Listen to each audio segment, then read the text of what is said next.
Halo, gua Bang Bim. Selamat datang di channel Urban Mythicus. Cerita kali ini dikirimkan dari sobat Mythicus yang bernama Andri, di mana saat ia kecil, ia dan teman-temannya kerap melihat penampakan sosok menakutkan di area sebuah sekolahan TK. Ingin tahu bagaimana kisah selengkapnya? Cari posisi senyaman mungkin, gunakan headset Anda, dare to hear. Let the story begin.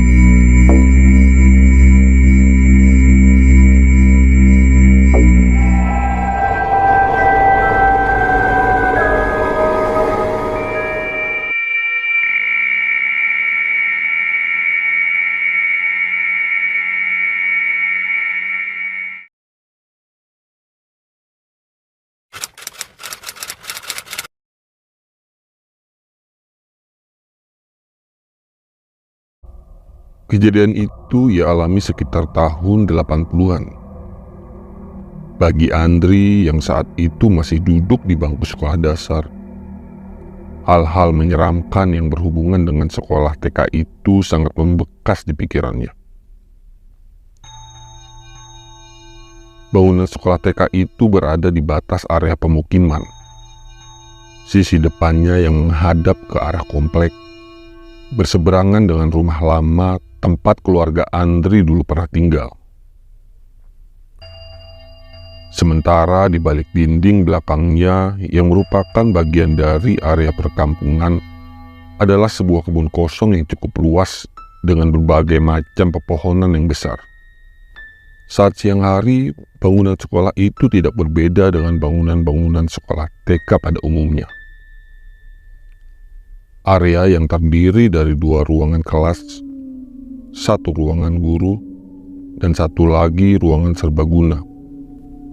Terlihat ceria dengan berbagai hiasan menarik yang terpasang di dinding dan langit-langitnya. Sementara halaman di depan ruangan serbagunanya digunakan untuk taman bermain yang terdiri dari beberapa wahana seperti ayunan, perosotan, jungkat-jungkit, dan sebagainya. Saat jam sekolah masih berlangsung, suara gurau canda anak-anak dan guru yang sedang mengajar di kelas terdengar sangat menyenangkan. Apalagi bila melihat keriangan anak-anak yang bermain di area tamannya. Sungguh sebuah tempat yang membuat betah anak-anak untuk bermain di sana. Namun berbeda hal bila di malam hari. Tempat itu berubah 180 derajat. Entah mengapa, ruangan kelas yang siangnya penuh dengan keceriaan berubah menjadi terasa sangat menyeramkan. Begitu juga dengan taman bermainnya. Deretan wahana permainan yang berjejer di sana seolah-olah berubah menjadi wahana horor. Yang jangankan anak-anak, bahkan orang dewasa pun merasa enggan lama-lama di sana. Kesan menyeramkan itu bukan hanya dirasakan oleh Andri saja, tapi hampir semua warga yang tinggal di sana mengatakan hal yang sama. Suatu malam ketika Andri yang sehabis sholat isya di musola, entah akibat kelelahan karena pulang sekolah sore atau karena apa, tanpa ia sadari, dirinya tertidur pulas di teras musola. Ia baru terbangun saat sayup-sayup di kejauhan mendengar suara pukulan kentongan para petugas ronda yang sedang berpatroli. Dugaannya saat itu, waktu pasti sudah cukup malam. Karena ia hafal betul, para petugas ronda selalu memulai patrolinya di atas jam 9.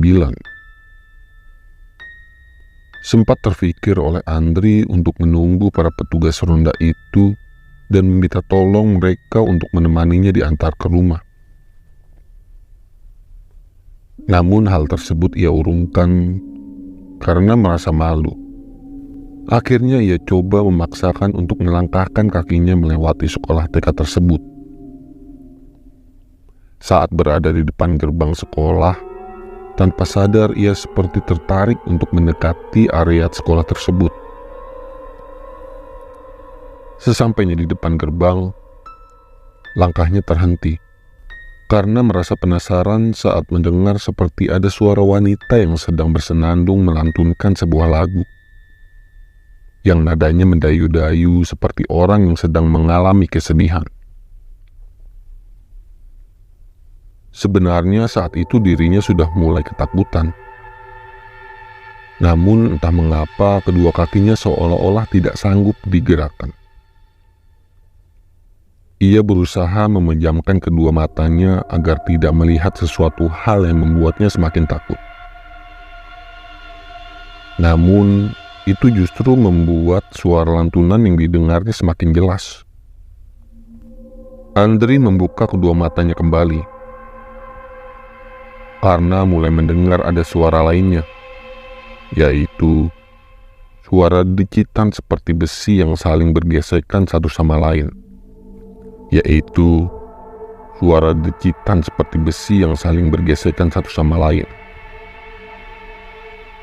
Ia kemudian melihat ayunan di taman bermain sekolah tersebut bergerak mengayun. Dan samar-samar ia melihat ada sosok wanita berambut panjang tak beraturan, berpakaian merah lusuh, duduk di atas ayunan tersebut sambil kedua tangannya memegang rantai ayunan tersebut. Matanya yang merah menatap Andri dengan pandangan tajam. Dan yang lebih menyeramkan, sebagian wajahnya dari mata hingga pipi di bagian kiri hancur seperti bekas luka akibat kecelakaan. Andri yang sudah tidak dapat menahan rasa takutnya lagi, langsung berlari secepat mungkin meninggalkan sosok menyeramkan itu. Bagaimana kisah selanjutnya? Tunggu kelanjutannya di Soro Horror Stories berikutnya. Terima kasih telah mendengarkan sampai detik ini. Bagi sobat mistikus yang ingin sharing cerita, baik tragedi atau kisah mistis lainnya, bisa kirim ke alamat email kami di urbanmistikusch@gmail.com atau ke akun Instagram @urbanmistikus. Like jika kalian suka, dan jangan lupa subscribe ke channel Urban Mistikus dan nyalain lonceng notifikasinya agar nggak ketinggalan cerita-cerita horor dari kami. See you and beware of your mind.